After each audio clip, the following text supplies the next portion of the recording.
Hey guys, welcome back to KC Farms. We're going to work on fixing a problem today. You've seen our wiener pen with our breeders and our meters. They were in this wet spot. They got that tilled up. I was getting a little frustrated. We moved them over here and they have put in some work on this spot. So we're going to take what I thought was a problem, and hopefully we're going to turn this into a pumpkin patch later this year.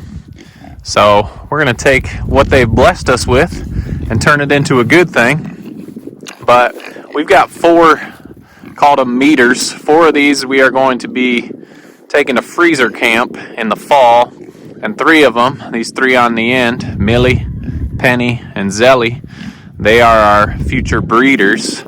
So I'm going to work on splitting them back up. I put them all together just because it was going to be easy. Look at this.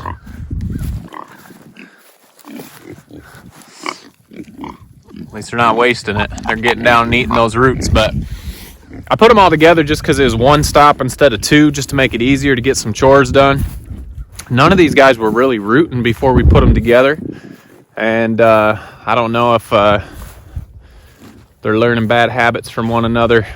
But either way, it doesn't matter.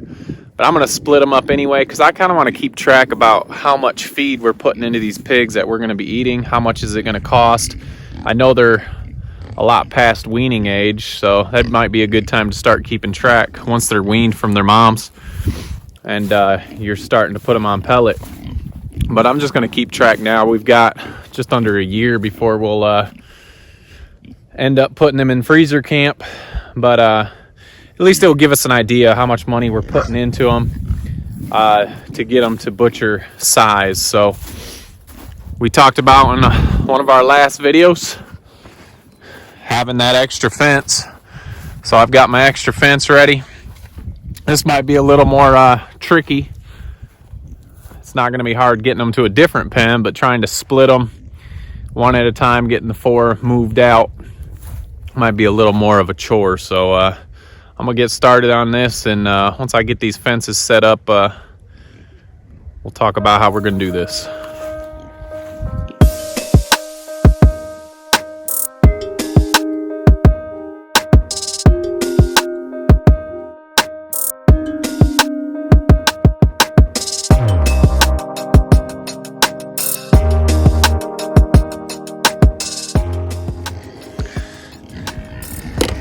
All right, we've got 1 set up, caught 2 chickens inside. So my goal is to obviously just move these guys. Fence is hot, guys. Move these guys right over. And then I'm gonna take 1 group, put them in this barn here, and set up another fence for them. Another reason I wanted to get them moved today, we're getting some snow and really cold weather. And I've noticed when they root like this and this freezes, it gets hard for them to walk on. And I know a lot of you guys will say, oh, they're just pigs, they'll be fine, but we love them and we like them to be comfortable, so that's what we do. Another question I've seen people ask, and I've answered some of them, but just talking about it on video here, how many fences for how many pigs? We do 3 fences, so 300 feet of fence. You can do less, you can do more. I guess you just kind of like, there's no right or wrong answer. You just play with what you have. You see how quickly your pigs get all that they want off of it and how fast the manure buildup is. If you want more fences, they could stay in an area longer. If you have less fences, you'd probably be moving them a lot more often. So we do 3. This is the most pigs we've ever had in 1 pen is 7, and they're all small. So, I mean, they have plenty of room. Obviously, you can see it's time to move. I am excited about doing some pumpkins in here. So we've turned this situation into something good. Let these pigs do the work for us. So I'll move them over quick. I need to borrow one of their fences because I only have 2 left. So we'll get them in this new spot, let them start enjoying this grass, and then I'm gonna work on a way to separate half of them. So we'll see how that goes. So let's get these guys moved across. It's the easiest part. I was just gonna grab the fence, but I haven't shut off the charger yet, so let me get the charger. I showed this the other video, but I didn't show the pigs coming across. Had another question about that I answered, but I've kind of got into the the, I guess, just show people stuff, even though it's super simple. Like I said in the last video, I'm a visual learner. Even if it's the simplest, dumbest thing, I want to see how you did it. So when I set it up and do it, I know exactly what it is. So old fence, make sure we started the new fence pretty close. Just open one up. Open the pen that they're in up, and this one's a little bit harder because it's clipped here. Just open that. So they've got one spot to come through. These guys already know.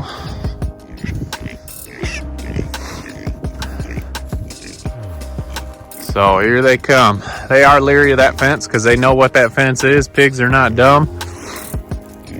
But they make their way through and they know where they want to be, and that is that nice fresh grass area. Millie, you can try and make, oh, I thought she was going through. Zelly's gonna go through. No, she's not. There we go. Happy piggies. All right, so I'm gonna close this up, and I need to borrow one of their fences. I need to roll the pig loo through, and we'll get the other area set up and see if I can get these guys separated.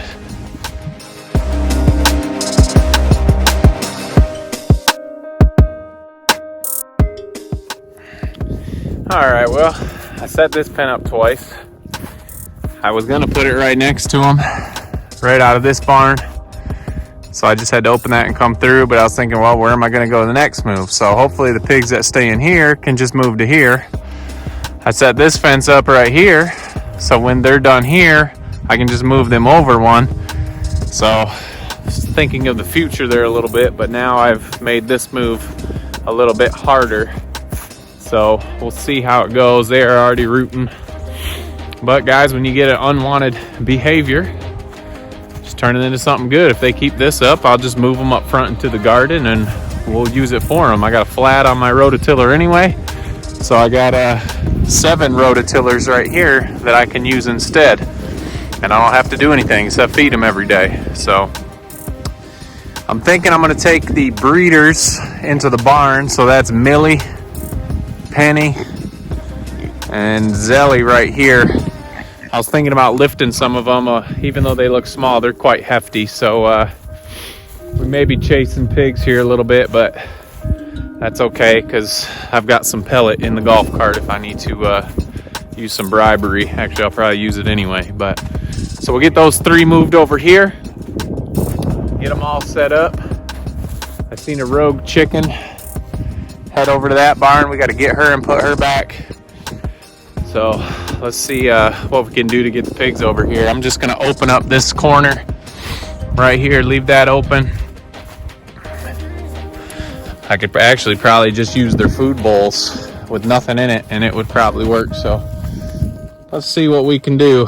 I guess the interesting part is going to be getting just the 3 I want out, especially if I grab food, because all 7 of them are going to be right here. So let's see how this works out.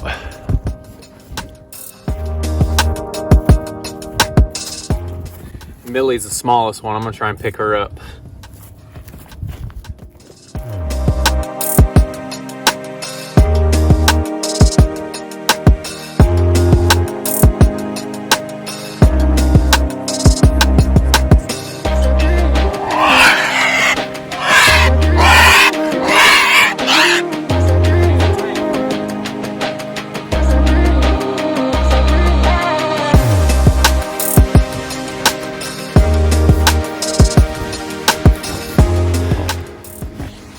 All right, she's fine, as you can see. I will not be able to pick up the other ones. Obviously, I need to get these posts out of here. You okay, Millie? You mad at me now? Huh? I saw your head buried in the ground over there. All right, let's go get everybody else so you're not alone.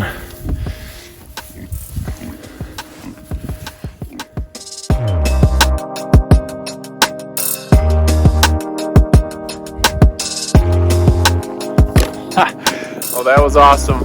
I don't don't know if that picked up on tape, but I just grabbed a little bit of feed, and Penny and Zelly were right next to the edge there, and I just shook it a little bit and called them, and they came. So these are the future breeders. Like I said earlier, Zelly, Millie's got to be one of my favorites. I don't think she's grown much, but she has sure gotten wide, but she's just a beautiful pig. We're really excited to breed you in the future, Millie. So I'm gonna keep these guys separate. There's Penny going in, and these are babies from Hazel's last litter.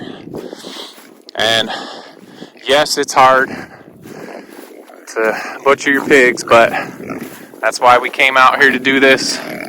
They're all great looking. This one on the end, we haven't named them, but she is just a flopper. We've got 3 gilts, and this is a barrow that we castrated. And next year, we'll see how that meat turns out. So excited about that. But you can see they've already started rooting. And guys, they are pigs. Everyone says, oh, my coonies don't root, or maybe they need more minerals that they're not getting. But a lot of the people that we trust, we've talked to, said a lot of the younger ones do more of the rooting. We've got chickens just got scared. Must have saw the pigs in the barn. But a lot of the younger ones do most of the rooting. All our larger pigs don't root at all. In the summer, they'll splash their water out of their bowl and they'll get down in that water. But the only issue we've had is with these younger ones, like this little girl right here. But if they're gonna do it, you might as well use it for something good. Like I said, I'm excited to try our pumpkins back here. We're just gonna turn it into something useful for us. I don't have to till or do anything like that. So it's pretty awesome. Take a problem, turn it into a good thing. And guys, they're pigs, so yeah, they don't root as much as commercial pigs, but they will. But it is weird that none of our big ones root. Just these little rebels. They must have heard that they were going to the freezer, so they're not excited about that. But we're excited about it and excited to try that meat. So guys, if you haven't already, make sure you subscribe, hit that thumbs up button, and I think I've covered everything today. So we'll just get the waters and feeders over, and we'll check you guys out on the next video.